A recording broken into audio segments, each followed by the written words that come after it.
Gracias por continuar en esta semana en el Congreso. Ahora le presentaremos los trabajos mediante los cuales se donó al Archivo General de la Nación el fondo documental Manuel Moreno Sánchez. Nacido en el año de 1908 en Aguascalientes, Manuel Moreno Sánchez estudió Derecho en la Universidad Nacional Autónoma de México, en donde además fue profesor. Igualmente ejerció la docencia en las universidades michoacana de San Nicolás de Hidalgo y la Autónoma de San Luis Potosí. Político, escritor y periodista, participó en la huelga que dio la autonomía a la Universidad Nacional, al tiempo que fue magistrado del Tribunal Supremo de Justicia de Michoacán de 1933 a 1934, director de la Escuela Nacional Preparatoria en 1936. Además, fue miembro del Partido de la Revolución Mexicana y después del PRI.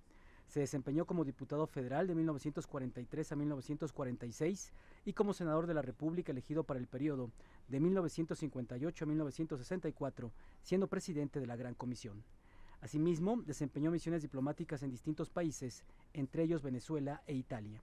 Resultado de toda esa trayectoria en el ámbito público, el Archivo General de la Nación recibió el fondo documental Manuel Moreno Sánchez, formado por 199 cajas con material bibliomerográfico, que incluye documentación de sus actividades legislativas, correspondencia personal, información económica de diversas regiones de México, discursos, así como 35 cuadros, 34 carretes de cinta de audio, 35 paquetes de fotografías, una réplica de la campana de Dolores y una escultura del expresidente Adolfo López Mateos.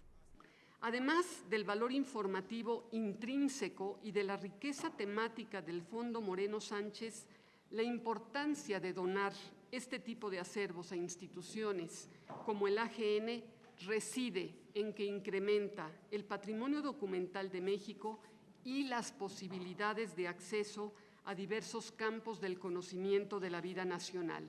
En el acto donde se hizo entrega del archivo Manuel Moreno Sánchez, se hizo hincapié en su pertenencia a una generación con vocación transformadora, que desarrolló un pensamiento crítico, al tiempo que se resaltó su disidencia partidista a partir de 1968.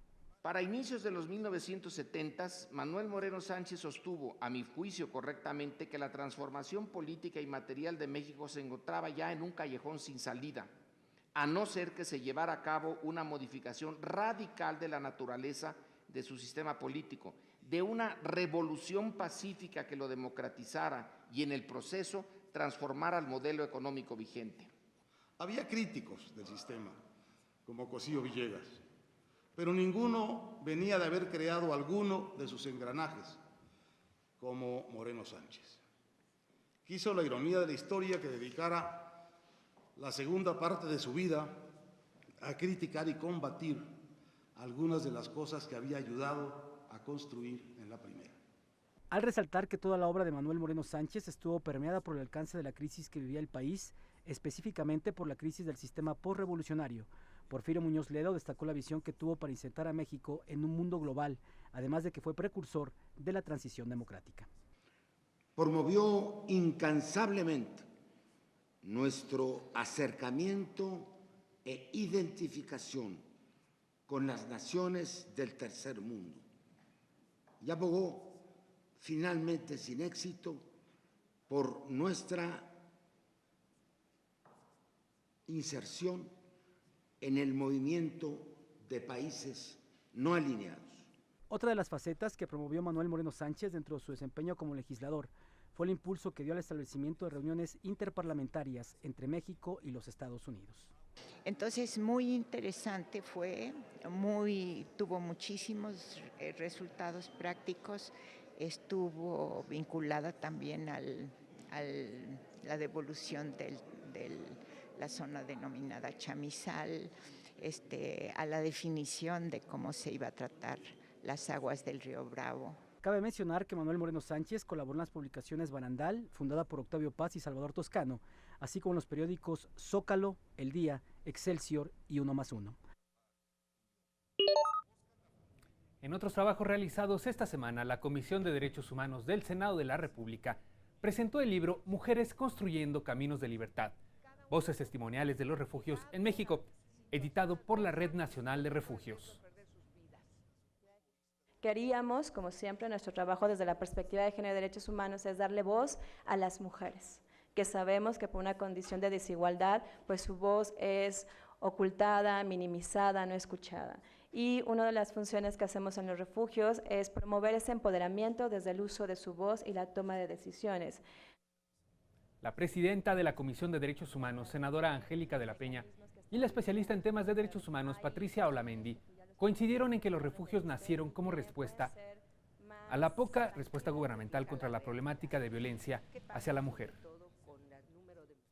Se ha logrado por fin que también el gobierno en distintos estados del país entiendan que no es solamente una obligación de las organizaciones de la sociedad civil que picando piedra literalmente empezaron a construir cada uno de sus refugios. Hoy tenemos una presencia importante de centros de justicia para mujeres, de refugios. ¿En qué se centra la preocupación del mundo con respecto a México? Se centra sobre todo en los temas de las muertes violentas de mujeres y la impunidad que acompañan los homicidios, feminicidios finalmente reconocidos de mujeres en nuestro país. ¿Casi ninguno se investiga?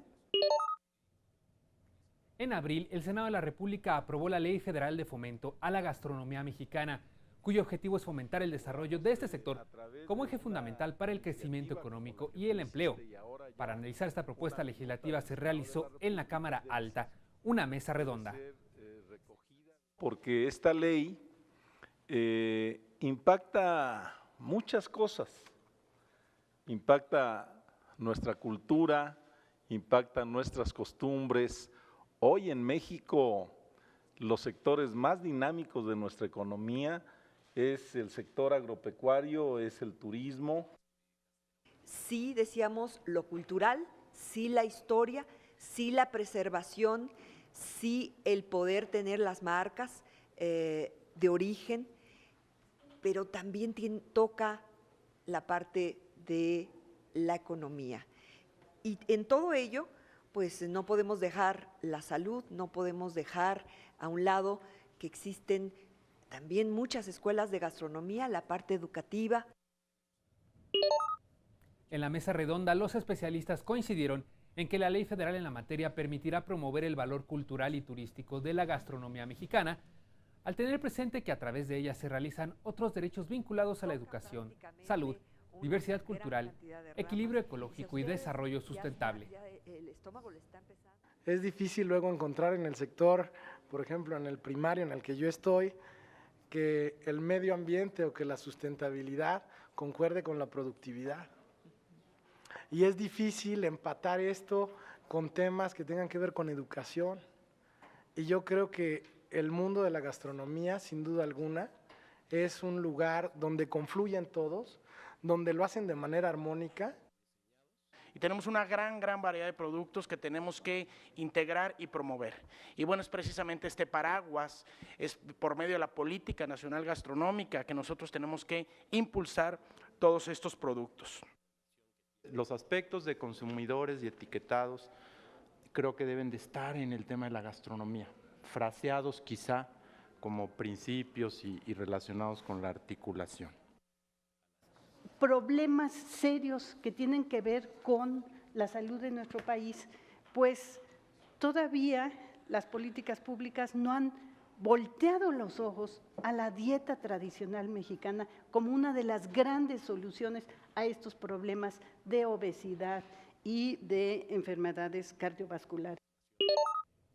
Durante la clausura de esta mesa, la presidenta del Conservatorio de la Cultura Gastronómica Mexicana indicó que el siguiente paso es socializar los objetivos de la propuesta de ley para que cuente con el conocimiento necesario que permita su aprobación.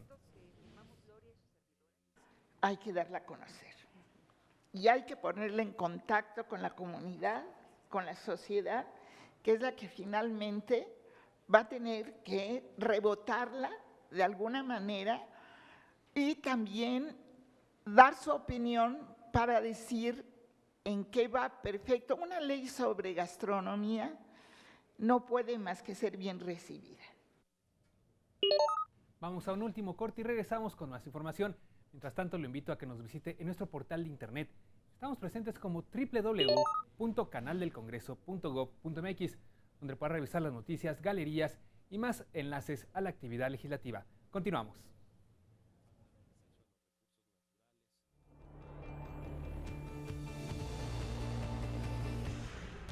Al volver, integrantes de la segunda comisión de la permanente se reúnen con representantes de la Coordinadora Nacional de Trabajadores de la Educación.